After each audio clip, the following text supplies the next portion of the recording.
အားလုံးပဲမင်္ဂလာပါအဲ့တော့ကျွန်တော်တို့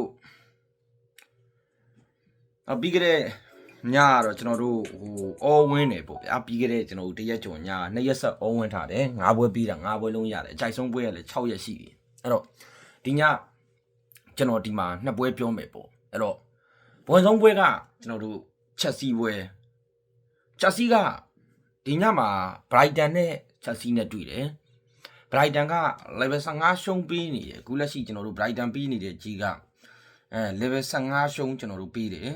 ကိုပေါင်းကြီးက3+25စားပေးတယ်အဲ့တော့ပြောစရာရှိရက Brighton ကပြီးခဲ့တဲ့စပါးနဲ့ပွဲကျွန်တော်ကြည့်လိုက်တယ် Brighton ရဲ့ခြေစွမ်းကမဆိုးဘူးအဆင်ပြေတယ်ဆိုတဲ့ဘက်ကိုတော့ရောက်တယ်အဲ့တော့ချက်စီက Manchester United နဲ့ပွဲမှာဘာတွေ့လဲလို့မေးရင်ချက်စီအနေနဲ့ကျွန်တော်တိုက်စစ်ကတော့တော်တော်လေးအဆင်မပြေတဲ့ထင်းမှာပါတယ်အနောက်တန်းကတော့တကယ်ဘုတ်ဘရက်အနောက်တန်းမှာပဲအနောက်တန်းကကျွန်တော်တို့လက်ရှိမှာနောက်တန်းကအဆင်မပြေဘူးအဲ့တော့ Brighton ရဲ့အနောက်တန်းကလည်းကျွန်တော်တို့အရန်ကြီးကောင်းနေတာမျိုးမဟုတ်ဘူး Brighton ကိုကြည့်လိုက်ရင်ခုနောက်ပိုင်းပေးကိုးတွေတတိကြီးနဲ့ကျွန်တော်တို့ Brighton ကကျွန်တော်တို့ခုနောက်ပိုင်းပေးကိုးတွေလည်းရှိတယ်ပေါ့ Brighton ကိုကြည့်လိုက်ရင်အဲ့လောက်ကြီးလည်းအနောက်တန်းကောင်းနေတာမဟုတ်ဘူးကျွန်တော်တို့ဒါဘန်လီတို့ပေါ့နိုင်နာမှန်ပေမဲ့ Brighton အနေနဲ့ကျွန်တော်တို့ပေးကိုးတွေရှိတယ်လီဗာပူးတို့ပေါ့2-1ဘာညာနဲ့ချက်စီကကျွန်တော်အမြင်ရပြောရင်ဒီနားကဖွင့်ဆောင်မှာဘာကြောင့်လဲဆိုတော့နိုင်ဖို့အရန်လိုနေပြီချက်စီအနေနဲ့နိုင်ဖို့အရန်လိုနေပြီဖြစ်သည့်အတွက်ဒီညမှာသူတို့အနေနဲ့ဖွင့်စော်ပြီးတော့ကိုရအောင်စူးစမ်းလိုက်မယ်လို့ကျွန်တော်ထင်တယ်။နောက်ရှေ့မှာသူတောက်လျှောက်ဂိုးမရခဲ့ဘူး။ဒါလည်းအမှန်တရားပဲကျွန်တော်ရှေ့မှာ Newcastle, Everton ကျွန်တော် Manchester United, Man City ဆိုပြီးတော့ဂိုးမရတဲ့ပွဲစဉ်တွေအရန်များခဲ့တယ်။ဒါမှန်ပါတယ်။ဒါပေမဲ့ Newcastle တို့ Everton တို့လောက် Manchester United တို့ Man City တို့လောက် Brighton ရဲ့အနောက်တန်းကကြစ်လို့မရှိဘူး။ Brighton ကလည်းသူတင်ကိုတင်ကစားတဲ့တင်ပဲဖင်ပိတ်ကန်တဲ့တင်လည်းမဟုတ်ဘူး။အဲ့တော့ကျွန်တော်အမြင်ရပြောရင်ချက်စီရဲ့ခုနောက်ပိုင်းဂိုးပေးနှုန်းကညီကိုတို့သိတဲ့အတိုင်းပဲတပွဲကို3ဂိုးလောက်ပေးနေတာချက်စီရဲ့ဂိုးပေးနှုန်း Brighton ရဲ့ဂိုးပေးနှုန်းနဲ့ဆိုရင်ဒီညကအေးစစ်စစ်လေးဂိုးပေါ်သွားလိမ့်မယ်လို့ကျွန်တော်ထင်တယ်ဂိုးပေါင်းကြီးက325စားအနေထားမျိုးမှာကျွန်တော်အနေနဲ့3လုံးတော့တေချာပေါက်သွားလိမ့်မယ်လို့ကျွန်တော်ကထင်တယ်အဲဒါကြောင့်မလို့ကျွန်တော်အနေနဲ့ဒါဂိုးပေါ်ကြိုက်တယ်ပေါ့အဲ့တော့နောက်တစ်ပွဲကဘာတုံးဆိုတော့ကျွန်တော်တို့လမ်းနဲ့ထူလောနဲ့ပွဲလမ်းကနေတစ်တီပြီးတယ်ကိုပေါင်းကြီးက3+40ပေါက်နေတယ်အဲ့ဒီလမ်းနဲ့ထူလောနဲ့ကကျွန်တော်တို့နောက်ဆုံးပွဲစဉ်မှာနောက်ဆုံးပွဲကမှကျွန်တော်တို့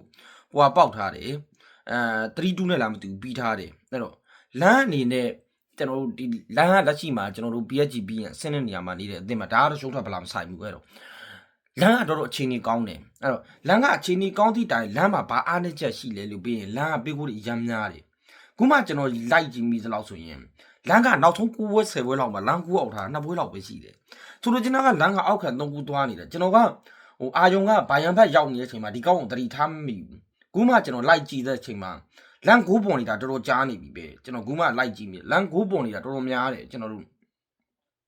နောက်ဆုံး5ပွဲကိုကြည့်လိုက်ရင်ခင်ဗျားတို့နောက်ဆုံး5ပွဲကိုကြည့်လိုက်ရင်လမ်းကခင်ဗျားနဲ့နောက်ဆုံး5ပွဲမှာဆိုရင်3ခုနဲ့3ခုအထက်တည်ကြီးများတယ်အဲ့တော့လမ်းအနေနဲ့ကျွန်တော်ဒီခါမှာဂိုးပေါ်နိုင်ကြီးတွေကအရင်များနေတဲ့အနေအထားမျိုးကျွန်တော်တို့ခုလက်ရှိလမ်းဂိုးပေါ်တာတွေများတယ်ပေါ့ဗျာနောက်ဆုံး5ပွဲ6ပွဲဆက်တိုက်3ခုနဲ့3ခုအထက်သွားထားတာကျွန်တော်တို့အဲ့ရင်တပွဲမှာပဲကျွန်တော်တို့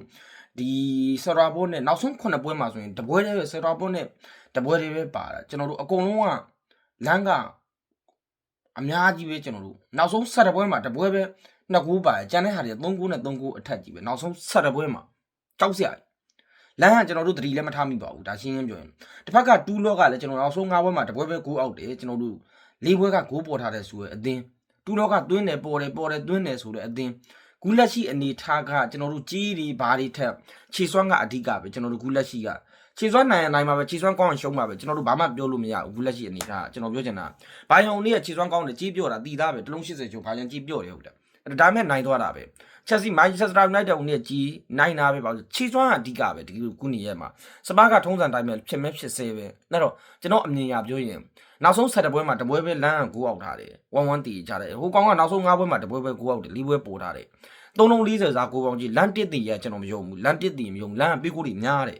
ကျွန်တော်ထူးလို့နဲ့မှန်လမ်းကပေးကိုတွေများတယ်အဲ့တော့ကျွန်တော်အမြင်ရပြောရင်လမ်းတစ်တီရယုံသားလို့မရဘူး340စားကိုပေါင်းကြီးမှာအောက်ခံ3လုံးသွားလိမ့်မယ်လို့ကျွန်တော်ကထင်တာဘာကြောင့်လဲဆိုသူတို့2သင်းဒီအပြန်လန်သွင်းနေ